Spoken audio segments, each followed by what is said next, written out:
Mula sa naging Facebook post ni Ai de la Cruz ang naging host ng 1Z Entertainment and SB19 sa nasabi nga pong launching ng kanilang nga pong mga albums, especially ang kanilang Wakas at Simula concert.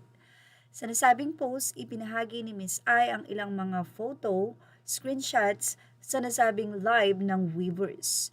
Dito, may caption siya na maiba naman tayo ng post. Hosted SB19's hashtag Wakas at Simula press conference.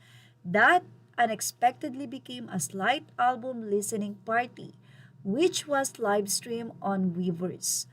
Watch the replay on Weavers and get to listen to snips of the 6 new songs from their upcoming 24-track album Wakas at Simula dropping on March 27. Thank you at official SB19 at 1zentertainment.ph at Sony Music Philippines for inviting me to be part of this milestone.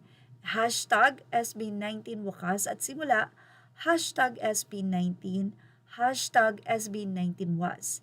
Siyempre, nagpaka-fangirl na rin siya. Ibinahagi din ni Ai ang nasabi nga pong aniya ay minikilig that I was on Weavers, which is usually just for global artists. Had no idea the press can would be live stream until today. Surprise! Ibinahagi din ni Miss Ai ang live at yung mga komento ng mga members na nag-join na mga fans. Ibinahagi din niya ang nasabi nga pong joke ng isang fan. Aniya, for me lang ha, parang di bagay kay Pau yung off-shoulders. Doon kasi sa stage ay si Pau lang ang wala, kaya naman biniro niya na tong si Ai, si Pau. Sa sandaling oras na yon, natapos ang Weavers Live ng may 32.3 million reactions and 342,000 na views. Napagrabe na lang ang mga netizen and fans at sabi nga nila, world record, grabe taas ng shared and likes, goosebumps.